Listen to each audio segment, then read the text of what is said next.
Olá, este é o Justificando a Entrevista e eu estou aqui com o jurista, professor Luiz Flávio Gomes. É uma honra estar na presença dele hoje e vamos lá para uma excelente entrevista.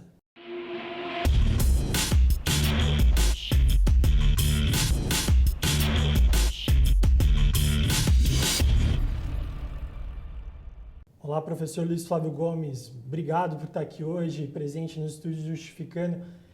Uma honra tê-lo aqui nos nossos estúdios e temos muitos assuntos para tratar, seja o assunto da Câmara, da situação dos punitivismos, como também Lava Jato, tem muito assunto por aí e eu queria já comentar direto. Ontem no Justificando, a gente teve aí um artigo extremamente compartilhado, 20 mil compartilhamentos.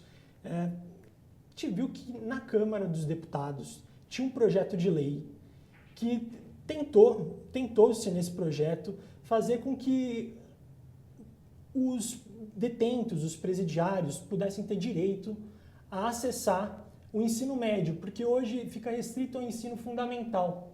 E seria um progresso ali dentro de um sistema prisional. E foi rejeitado de forma unânime por razões financeiras. Teve uma comissão financeira orçamentária que rejeitou por unanimidade. E, primeiramente, eu gostaria de saber como é que fica hoje na nossa situação, na nossa sociedade, uma sociedade que está se voltando mais à punição do que à escolaridade. Se hoje a gente tem, dentro do sistema prisional, o interesse de melhorar aquele cidadão que está ali dentro. Como é que fica? André, muito obrigado pelo convite de estar com vocês, com você, toda a equipe do Justificando. Parabéns pelo trabalho de vocês. É o seguinte, não se entende por que arquiva um projeto de lei que prevê ensino médio dentro dos presídios. Não se entende isso se você não entende a estrutura do poder. Um povo primitivo como o brasileiro, que tem 7,2 anos de escolaridade, só igual ao Zimbábue, Brasil é igual ao Zimbábue, é um povo que não compreende a estrutura do poder. Por quê? Você só arquiva isso e dizendo que a educação não é prioridade quando você tem uma classe dominante que não se interessa pela educação do povo, de modo algum. Povo educado, civilizado, é um povo que questiona e que sabe quem está por detrás de uma decisão política como essa. Os políticos, eles são subdominantes, porque eles estão subordinados a uma estrutura de poder de cima, que é o poder econômico e o poder financeiro.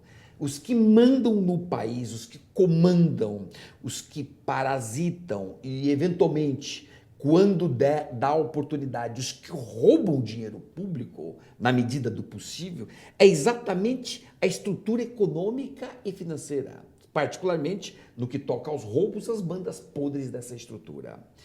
Logo, se eles disseram não tem dinheiro para educação, é porque o orçamento público ele já tem X de gastos do governo, que são os gastos normais que você já tira. O que sobra disso, o poder econômico leva tudo que pode e aí não sobra mesmo nada para investir em educação, segurança pública, saúde, etc. Então, essa estrutura de poder. Nós temos no Brasil os senhores neofeudais. O feudalismo nunca saiu da alma do Brasil. Nós continuamos na Idade Média. O Brasil foi descoberto justamente quando morreu a Idade Média, em 1500. Porém, a Idade Média, como tradição da humanidade, continua entre nós. Nós somos neofeudais, ou seja, os senhores que comandam o país, eles usam toda a estratégia de divisão do orçamento, de garantir sua impunidade, porque esta é a forma de poder do Brasil. A formação social do país foi toda dentro do feudalismo. Feudalismo até o século XVI, como funcionava até o século XV, como funcionava? O senhor da terra manda em tudo. Manda, ele que faz justiça, ele que prende, ele que mata, ele tem pena de execução, e quem ali trabalha são os servos, são os escravos, são os vassalos.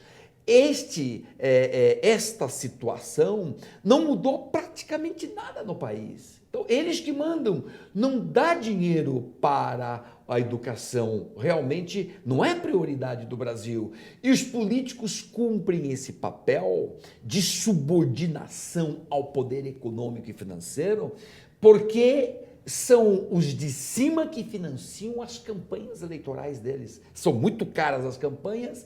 Logo, quem paga a tua campanha cumpre o teu mandato. Logo, você tem que observar justamente as coordenadas de domínio de quem está em posição de comando.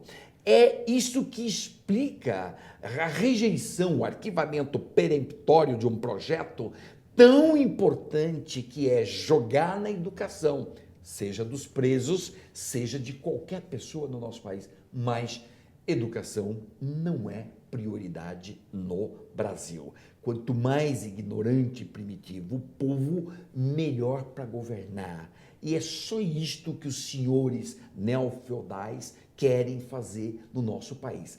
Governar, tirar o que pode, parasitar, extrativar e roubar quando for possível.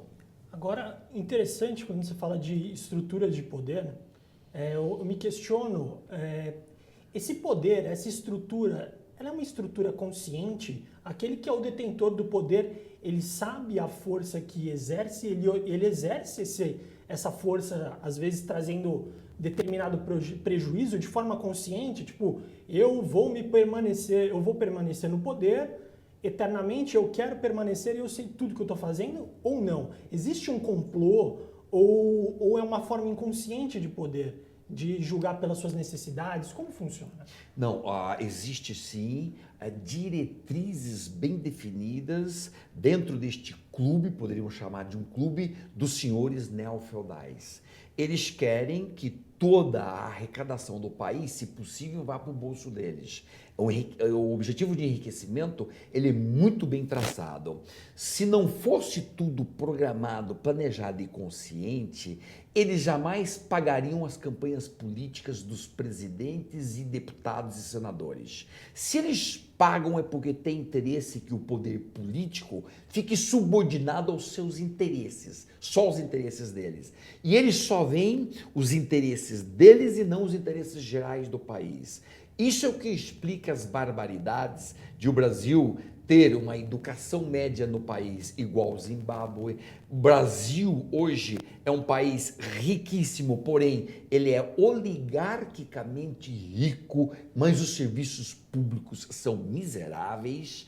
Então, nesse sentido, há toda sim uma trama que é histórica e, portanto, tradicional, e nem precisa ficar fazendo tanta reunião para isso. Naturalmente, os senhores neofeudais já sabem o que tem que fazer, e mais, eles só conseguem exercitar esse poder da maneira como exercita no Brasil, porque há um grande apoio midiático e da grande mídia e um grande apoio institucional que dá base para eles. Pois, se eles impusessem tudo isso na força, o povo já teria derrubado eles. Então, não é na força.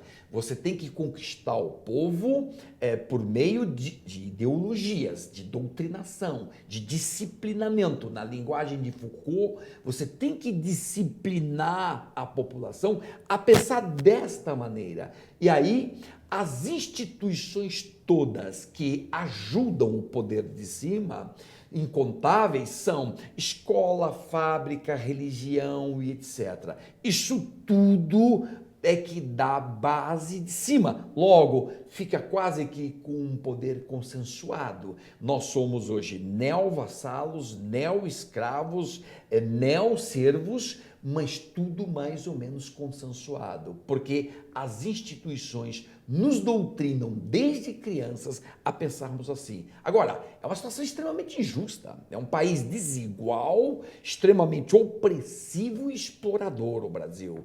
E é uma situação de injustiça brutal. E não tem nada de... Quando você fala em injustiça, não tem nada de dizer marxismo, marxista. Como diz Tony Judge, o maior pensador, um dos maiores pensadores do século XX, o problema hoje não é mais você escolher entre capitalismo e comunismo, entre morreu a história ou é o retorno da história. O problema hoje é de coesão social ou de destruição e desmoronamento da sociedade. Esse é o grande problema que nós estamos discutindo. Chega de comunismo, capitalismo, isso tudo está ultrapassado, essa discussão está ultrapassada. Então nós temos que discutir se este poder neofeudal, se ele está dando base mínima de sustentação da coesão social. Porque se as injustiças vão se somando, e no Brasil nós estamos vendo injustiças brutais diariamente na área da educação, da saúde, do transporte público, etc., o que vai acontecendo? Você vai desmoronando o tecido social. E é isso que estamos vivendo nesse instante no país. Um momento delicado, porque nós estamos vivendo caos, mas podemos chegar no colapso, né? E se chega neste colapso, pronto, caímos no abismo. Então estamos na iminência de um abismo, mas tudo se explica. É que o arquivamento de um projeto como esse, que passa até batido na mídia, a grande mídia não vai nem noticiar, vocês todos do Justificando fizeram bem em publicar isso e levar isso avante, a grande mídia não vai nem noticiar, porque não interessa noticiar uma coisa que está dentro de um contexto de neofeudalismo. Nós vivemos no Brasil o neofeudalismo e nunca mudou. Não é que nós tivemos, diferentemente da Europa, que teve um momento de estado de bem-estar social, particularmente depois da Segunda Guerra Mundial, com os 30 anos gloriosos de 45 a 75, o Brasil não teve nada disso nunca. O exercício do poder no Brasil sempre foi feudalista e, no princípio, os senhores de engenho eram chamados senhores de engenho não por acaso, porque eram senhores feudais.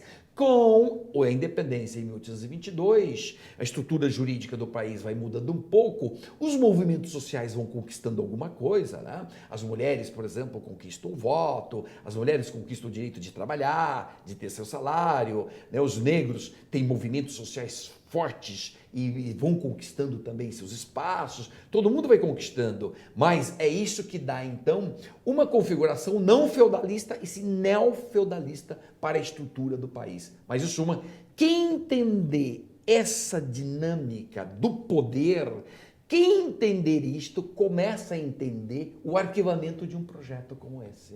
Que bacana, eu percebo uma linhagem de pensamento extremamente Foucaultiana, né?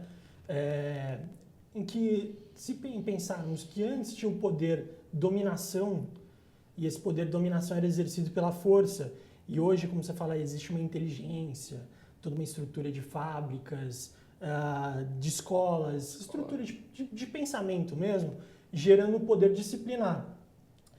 Dentro desta estrutura de poder disciplinar, você chegou a mencionar a questão da mídia. E aí eu lembro também de ter lido recentemente um texto falando das formas de manipulação através de Noam Chomsky. E, então, como que funciona essa estrutura de dominação midiática que circunda não só o Brasil, mas o mundo? O mundo todo. A mídia, ela cumpre um papel de apoio, de auxílio para a estrutura de quem comanda o país. A mídia não é um papel de apoio ao sistema político necessariamente, não. Só o sistema de cima. Acima do político está o sistema econômico e financeiro. A mídia manipula efetivamente, manipula a notícia, seleciona, só publica o que ela quer e da maneira como ela quer. E um tema da mídia, por exemplo, a mídia nunca enfoca um problema social do ponto de vista macro do poder. só do ponto de vista micro. Por exemplo, quando a mídia diz assim, olha a escolaridade, escola, que desastre, escola, educação de baixíssimo nível, a mídia vai em cima do diretor da escola, a mídia vai em cima do mau gasto do dinheiro público, mau gerenciamento, não governança da escola, e a mídia fica então no micro, só cuida do micro, até para que o leitor também compreenda que são esses os responsáveis pela educação, e não a cúpula de cima. Essa visão micro da mídia não dá a realidade do país, que é feudalista. Ela não toca nos poderes de cima, nos senhores neofeudais, porque a mídia é aliada deste poder de cima, de um modo geral, a grande mídia. Porque ela é financiada? Financiada, quem paga todas as contas dessa mídia, e ademais é uma questão ideológica, você realmente está junto com o poder que manda, você tem mais chance de crescimento do teu negócio, de prosperidade da tua receita, de ter mais rendimento, se você está próximo de quem efetivamente Então a gente não está falando de uma estrutura má, de pessoas más, macumunando um fato. Ela está ali agindo em prol do seu interesse individual. Perfeito. Sempre é defesa dos seus direitos próprios. Sempre. E por falta isso, de coletivismo, é um individualismo. Não há coletivismo. Um país como o Brasil feudalista não tem coletivo. Nós não raciocinamos coletivamente. Nós só raciocinamos em termos de interesses privados. É o que acontece dentro do Congresso Nacional. Ou essas empresas que pagam o financiamento dos políticos estão pensando no país. Não, estão pensando nos seus interesses. Logo, este é o tema. Aí é o ponto certo. É o ponto certo. Só que Foucault tem um detalhe que ele diminuía o poder do Estado e reconhecia os micropoderes, a microfísica do poder. Na verdade, é um equívoco de Foucault, porque o Estado é muito poderoso. E quem é o Estado? O Estado é um ente abstrato. O Estado é quem manda nele. E quem manda nele são, obviamente, hoje no Brasil, os senhores neofeudais. Então, em síntese, veja você, André, que se todo mundo entendesse a estrutura de poder, como funciona todo o poder, nós rapidamente teríamos algumas transformações. Você tem que mudar isso tudo, que é injusto. A questão é de justiça. Não sou marxista, eu sou por um capitalismo distributivo como é na Escandinávia, minha linha de pensamento, minha ideologia de respeito a todas as pessoas. Então, em síntese, eu sou desta linha ponderada, equilibrada, sensata, que mudaria o Brasil completamente. Mas não é assim. As coisas não funcionam assim. Nós somos um prosseguimento da Idade Média. Humberto Eco, num artigo recente, escreveu o seguinte: a Idade Média ainda não morreu. E não adianta ficar zombando da Idade Média, porque ela está impregnada dentro de nós. E é pura verdade. Para um país como o Brasil, é mais do que verdade, é o que está escancarado para todos nós. Só não vê quem não quer, ou só não vê quem não tem a mínima percepção até de perceber isso, ou seja, de notar isso. Não tem a mínima escolaridade nem para perceber isso que nós estamos falando aqui nesse instante. Né? Essa estrutura feudal, por exemplo, você está falando, eu imagino já que quem é a plebe, vamos dizer assim, ela não consegue ascender vai lá, entrar no feudo e andar com a corte. Não consegue, só através de, por exemplo, mecanismos de entretenimento.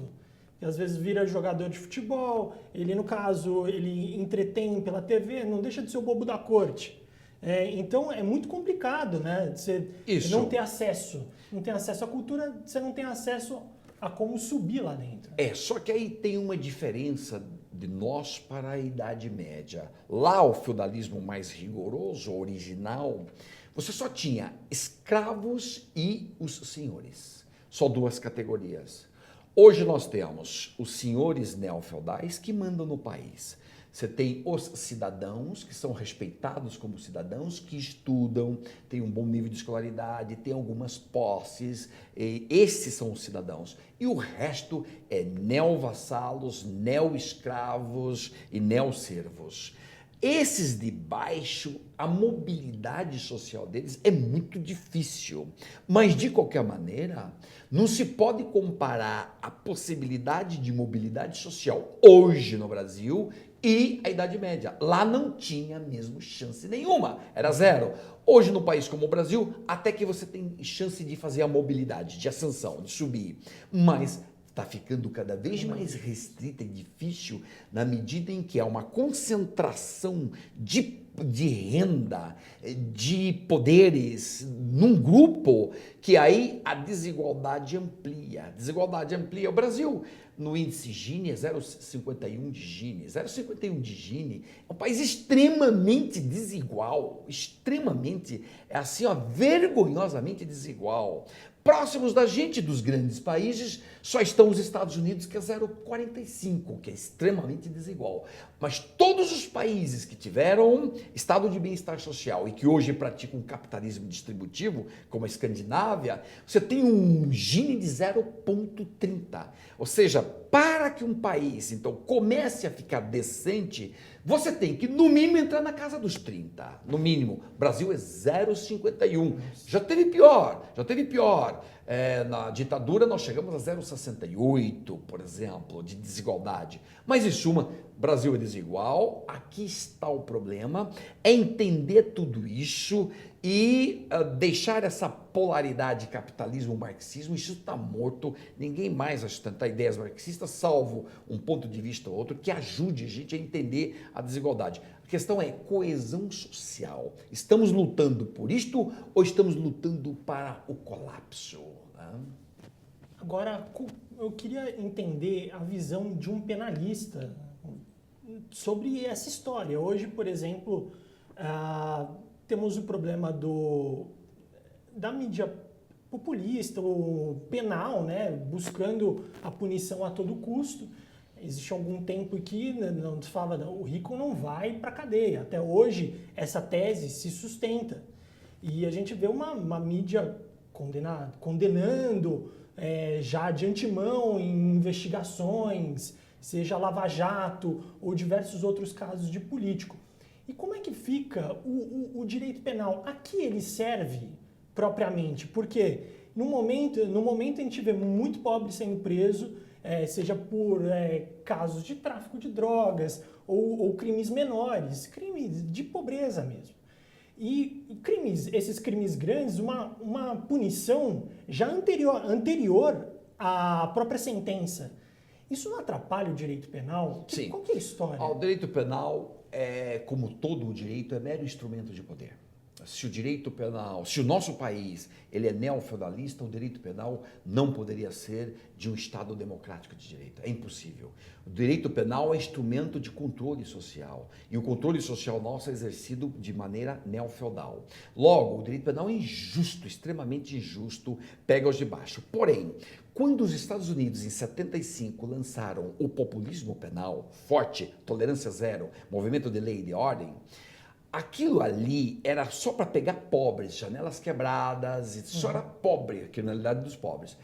Aí houve um erro das classes dominantes. Por quê?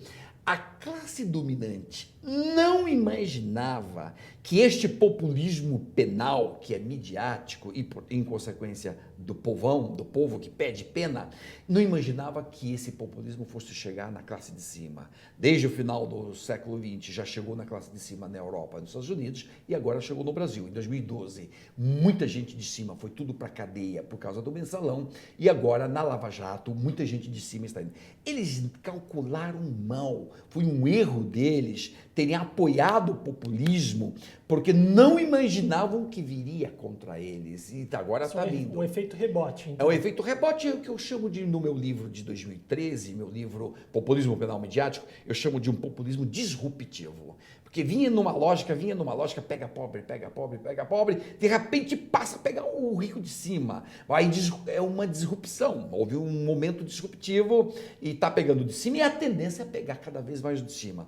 E aí é que o de cima sente o quanto que o Estado de Direito não valendo é uma desgraça, porque os presídios são indecentes, eles estão não tem nem cama, não tem colchão, é madeira que eles dormem, o vaso sanitário é único para todo mundo, é um buraco, e isso tudo, só agora que a classe então alta está sentindo o que é o sistema prisional, o que é uma prisão preventiva não bem fundamentada, não corretamente fundamentada, né? Então, em síntese, eles estão vivendo o terror que vigora como regra para as classes de baixo, né? É isso que nós estamos vivendo no Brasil. Mas, de qualquer maneira, o direito penal sempre foi instrumento de poder e agora é instrumento de poder, outra vez. Ele permanece sendo como instrumento de poder. É aí, nesse momento, então, que o punitivismo, essa mídia punitiva, ela vem à tona, ela reforça, então, todos os interesses elitistas de manutenção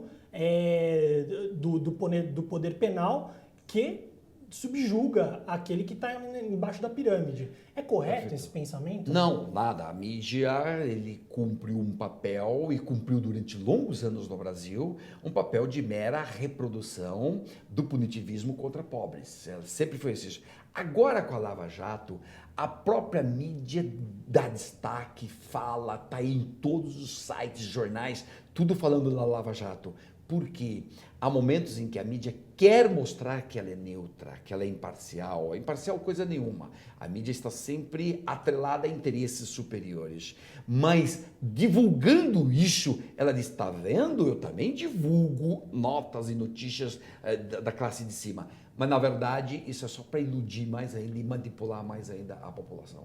A Lava Jato sendo direcionada, talvez por um interesse persecutório, eu não sei se, na sua visão, estão atropelando procedimentos dentro do... Não, muitas violações, os advogados reclamam muito, há muita violação, particularmente na decretação das preventivas. O próprio Supremo puxou a orelha do Moro, dizendo, olha, eu vou soltar 9 agora, e de fato trocou a prisão, o encarceramento lá de Curitiba por prisão domiciliar, dizendo para o Moro, olha, você está equivocado aqui, você está exagerando aqui, isto é violar regras do Estado de Direito.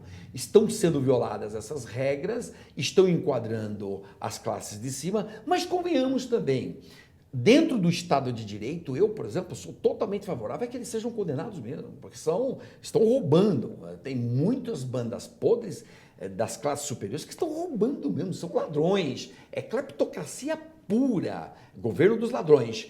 Então, dentro do Estado de Direito, eu sou favorável a que eles sejam condenados. Só não concordamos quando violam regras básicas do Estado de Direito. Esse violar de regras reiterado pode fazer tudo acabar em pizza? O risco existe, basta dizer que as delações premiadas estão nulas porque os sujeitos foram constrangidos, coagidos para delatar. É o grande sonho dos advogados, a tese da advocacia é essa, de quem advoga para eles é essa, tentar anular em virtude de coação, né? Sobretudo, o estado de prisão é uma forma de coagir. Os advogados estão dizendo, se anular as delações, derruba tudo, vira tudo pizza, cai tudo, vai tudo por água abaixo. Resta saber se o Supremo vai ter coragem de fazer isto, porque o apoio popular hoje é imenso a que prenda essa turma. E este apoio popular vai determinando os interesses da própria mídia e as próprias decisões da justiça. Será que o Supremo vai ter coragem de fazer observar o Estado de Direito? É uma questão em aberto. Alguns advogados vêm falando até em recursos pontuais em cortes internacionais. Isto. E isso é possível? Até que ponto isso pode chegar? Abre perspectiva. Os cortes internacionais estão aí, mas tem que esgotar internamente os recursos todos. Enquanto não esgotar internamente, você não pode ir para a Comissão Interamericana. Então, sim, muitos advogados irão para a Comissão, como foram no caso Mensalão, para garantir o duplo grau de jurisdição. Até agora a Comissão não decidiu nada, mas tem muitas reclamações lá contra o Brasil. Mas, de suma, essa estrutura toda de poder, o direito penal como instrumento desse poder, um poder neofeudal, isto que tem que entender, se as pessoas entendessem isto, que nós somos um neofeudalismo, olha, seria assim, esclarecer já muito, começar a entender as coisas, né? Muita gente não entende, porque também não sabe que nós vivemos um neofeudalismo. Agora, para uma síntese, para a gente terminar, a respeito da Lava Jato mesmo, como que você acha que está sendo a condução do juiz Sérgio Moro? O Moro, ele tem trabalhado muito, o juiz trabalhador, mas o Moro tem alguns códigos dele, tem algumas normas que pertencem ao código dele. E o código do Moro não bate com o código do Estado de Direito algumas vezes, em alguns momentos, e não bate com o código do Supremo. A prova disso foi 28 de abril, quando o Supremo mandou soltar, trocou a prisão e encarceramento por prisão domiciliar de 9 executivos. Então o Moro, ele está fazendo um trabalho que é reconhecido pela população, e é importante mesmo que se condene esses cleptocratas. Eu estou de acordo que sejam todos condenados. Se regime fechado, semiaberto, serão condenados. Eu espero que sim. Minha torcida é para que sim. Porém, ao mesmo tempo, como professor de direito penal, não posso dizer que pode atropelar as regras do Estado de Direito. Não pode atropelar regras do Estado de Direito. É isso que eu diria. Um bom trabalho do Moro, o risco de nulidade sempre existe, porque o judiciário nem sempre segue rigorosamente os preceitos legais, constitucionais e internacionais. Bem, torcer para que não haja nulidade e, ao mesmo tempo, o susto, o medo, chamado medo democrático. É interessante esse aspecto. Você tem que ter medo da força da lei. Então, quanto mais punição, mais certeza do castigo. As penas não precisam ser altas, já dizia Beccaria, basta que tenha certeza do castigo, infalibilidade do castigo. É isso que nós não temos no Brasil. Então, as condenações que estão vindo vão mudando um pouco o cenário, mas eu não gostaria que esse cenário fosse dentro de um direito do terror. Legal. Obrigado pela presença, professor. Excelente aula de estrutura de poder e Lava Jato. Fantástico. Você que acompanha o Justificando, quarta-feira que vem tem mais. Não esqueça de acompanhar-nos nas nossas redes sociais e assina lá se inscreve no nosso canal do YouTube, que a partir de agora a gente vai estar com vários vídeos para vocês. Obrigado e até a próxima.